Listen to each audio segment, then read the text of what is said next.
good forehand there from Murray. Djokovic left the ball in the middle of the court. Djokovic really stayed down well on the ball.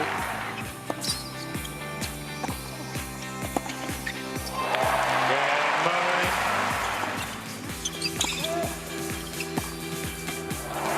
Has he caught the line? He has.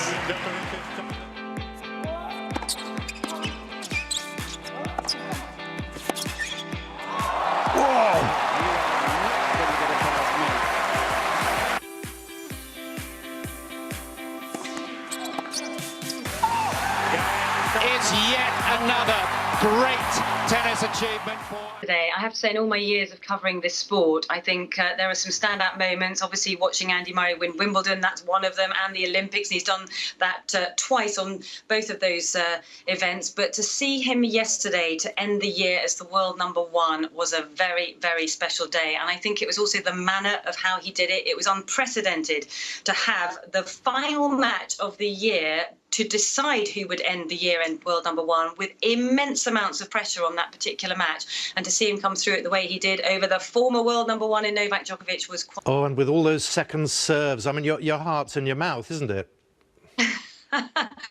Well, I think our hearts were in our mouths for quite a few of the matches that he played during the course of the World Tour finals. And I think that was what was so extraordinary about the achievement yesterday, was that he did it the hard way. He came through the tougher of the two groups, and then he came through two extraordinarily long, epic encounters, one against Kei Nishikori, and then that other match against Milos Raonic, which ended up being the longest best-of-3-set match ever performed at the World Tour finals.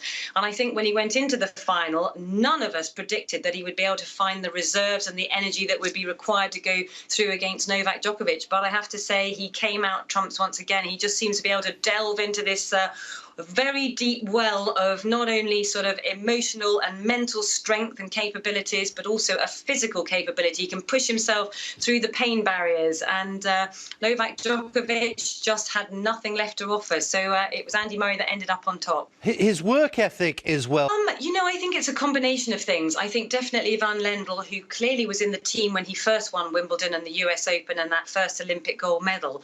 Then they had some period apart, and then, of course, you know, there was huge headlines when he took on a female coach in Amelie Mauresmo.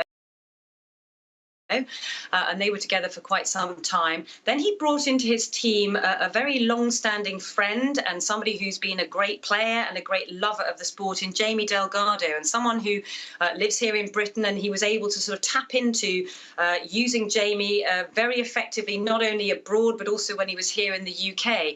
And it seemed to be a combination that worked extremely well. Plus, he then brought back into the team Ivan Lendl once again. And he's also got a physical trainer in Matt Little, who's done such an amazing job. And of course, he has a team of physios that travel on and off as well. So I think the whole combination of all the different people that he brought into the team, it just seems to be a magic sort of formula, I guess you could say.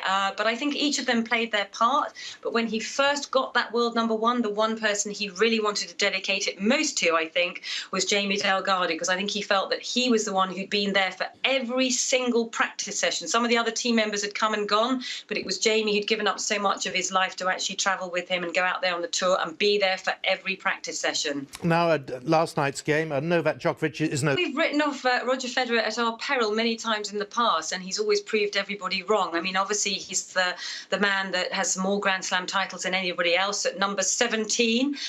Much of 2016 was written off with a lot of injury problems, and he decided to cut short his season and go away to rehabilitate a knee injury that he had, and he's saying he's going to come back better and stronger in 2017. So we'll have to see where his tennis is at. Rafa Nadal definitely got better in 2016, but it was kind of intermittent, and it was a little bit fluctuating with some injury problems as well. But those two players are two of the greatest that have ever played the game. So you can never underestimate the kind of character that they bring out onto a court. Although, you know, I think there are question marks over them. With Novak Djokovic, on the other hand, he's been so dominant for so many years.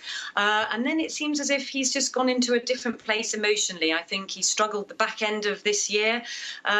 You know, some personal problems off the court as well. And I think the whole combination of winning that French Open title in the middle of the year, something he'd sought for so many years, he wanted it so badly, when he finally got it, I think, you know, it took him some time to come to terms with that. So I have no doubt that Novak Djokovic will go into the off season, and he'll come back very hungry and very motivated. And I guess what we have to remember is that for Andy Murray, he's going to now be the hunted, so it's going to be a different emotion and different feeling for him. But I sort of have a feeling he's going to cope very well. I think he's already proved that in what he did last week. So it's going to be a very, very exciting 2017. Let's not underplay what he has achieved. As a fellow sportsperson yourself, it's a remarkable thing to be world #1, and particularly in this most competitive of sports.